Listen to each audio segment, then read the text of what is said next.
humanity.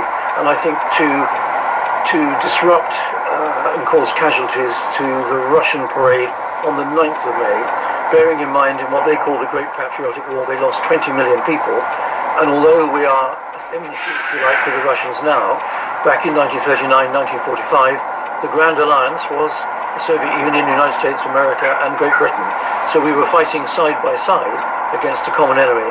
And I think even though we thoroughly disagree with what Russia is doing now in its attack on Ukraine, I think we need to respect the past and respect their parade on the 9th of May, remembering that they lost 20 million in the common fight against fascism and Nazism, which we're now celebrating 80 years on. Lord Dannatt, thank you ever so much, and thank you so much for joining me on this historic day. As on Bank Holiday Monday, we have events and services up and down the country to mark the 80th anniversary of VE Day. Now, I'm going to go into some of your messages, and I want your calls to keep coming in because lots of you have been sharing your stories with me. I have an enduring memory of a photo, I hope my sister still has it, of a tall, handsome man in North Africa with one foot on the wheel arch of a landy and his arm around a cute little nurse that would soon become his wife, both looking so proud. Without them and their efforts, I wouldn't be here. Maybe none of us, lest we forget. Someone says, "Hi Alex, my name is Ernest. I'm 68, I've always hated it. There wasn't anyone else called it. In school it was like that song by Johnny Cash, A Boy Named Sue. I was always bullied over it and laughed at. But a few years ago my nephew showed me a photo of a man in a muddy trench half full of water, and I said to him, 'Who's that?' And he said, 'That's your father's father.' I never knew my grandfather. He said he was killed in the war, and that's who you were named after. And now I say my name with pride, and I have it on my business cards." Ernest. My mother and aunt grew up in a lovely 3-story house in Forest Gate. One night, early in the war, my grandparents went out for the evening, leaving my mother with a neighbour. That night was the first night that the Nazis bombed London. Hearing the alarms, my grandparents rushed back, only to find their street had been bombed and had been blocked off by the police. They had no idea if my mother and her sister had survived until the following morning. Their house survived that night, but was later bombed, and all that were left were a couple of glass statues. Incredible stories. Let's speak now to Robert, who's in Harrow. Hello there, Robert. Hello there. Excuse me. That's all right. I just want to share my dad's story. Yes, please do. All right, basically, he joined in 1936. He joined the Middlesex Regiment.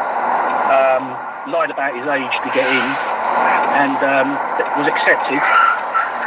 He then went on to carry on serving with the Middlesex Regiment right up until Dunkirk. He was on the beaches at Dunkirk, and his story is he got off once onto a boat that was then sunk, went back to the beaches, and then managed to get onto another ship that brought into the UK. In the meantime, he'd met my future, my mother basically, and her brother was in the 1st Airborne, my Uncle Sid, so he was one of the first parachute troopers in the UK. He then talked to my brother into joining the the Oxfordshire and Buckinghamshire Regiment, and then went back on D-Day with the Ox and Bucks. He was actually a machine gunner, so in the Middlesex he was using a Vickers machine gun, and I believe in the Ox and Bucks he would have been a Bren gunner and a light carrier.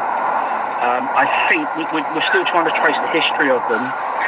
We think he was part of 30 Corps that then went up to try and punch through Arnhem.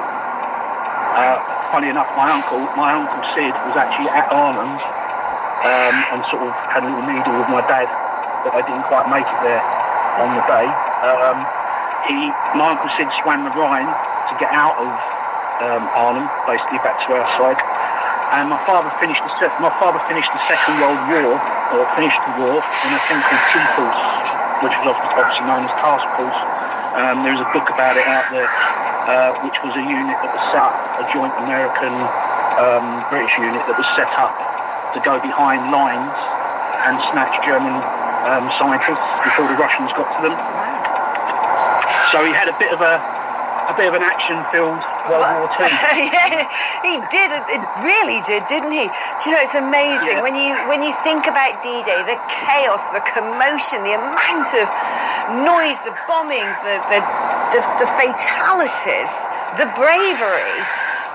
Just so incredible, impossible to imagine what it must have been like to live through those scenes. And one thing that always sends a shiver down my spine when you spoke about the boats picking up our soldiers, fishermen, young people, the little boys with their dads, ordinary people going out, fleets of our fishing boats, going over to France in the middle of a war, through those bombs, through the buzzing of the military aircraft, to get as many lives out as possible. And you suddenly remember this is what Britain's about.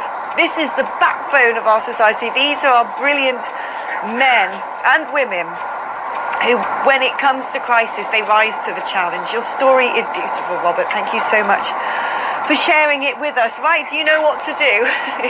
You've got to call me up, 03444991000. I want to hear your stories, because that's what we're focusing on after this next break. Keep the messages coming in, keep the WhatsApps coming in, keep the voice notes coming in. We're going to do as many as possible, because how privileged and what an honour it is to be able to sit in this chair today and invite you all to tell the nation about your family's part that they played in our country's history.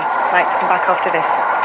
Formidable opponents flee. Talk Nation on Talk. It's in here somewhere. He's looking for a car finance agreement from 2012. It's probably in the shoebox. He wants to see if he can claim thousands in compensation for mis-sold car finance. He should just text DRIVE to 60777 and let mycarloanclaims.co.uk do all the work. For more information on our no-win, no-fee service, text DRIVE to 60777. My car loan claims. mycarloanclaims.co.uk is a trading style of a law co, an SRA-regulated law firm. At Morrison's, you can level up your picnic game with 3 for 2 on over 40 picky bits, including these new ones from the Best range. There's mini quiche Lorraines, cheddar and caramelised onion pinwheels, and mozzarella and tomato croquettes. That's summer gatherings sorted. More reasons to shop at Morrison's. Majority of stores. Online varies. Excludes Morrison's Daily. Selected lines 88 to 160 grams. £3 to £3.50 each. That's not simple. That's not simple. Now that's simple. Hastings Direct Car Insurance is simple, because when life is this complicated, finding a great deal shouldn't be. Great cover, great price, and a great app makes us one of the UK's top choices when comparing car insurance online. Hastings Direct. Simplicity is the best policy. For verification, see hastingsdirect.com/verify. And off we go. When you're a small business owner like me, every day is an adventure. It can get pretty wild out there, but I'm used to fierce competition. So I feel in my natural habitat out here on safari. With an American Express business card, spend securely and earn points on business transactions to put towards a dream holiday. Couldn't have said it better myself. The card is for business, the points are for pleasure. Search Amex Business Card. Terms and annual fees apply. 18 plus, subject to status. Mirror.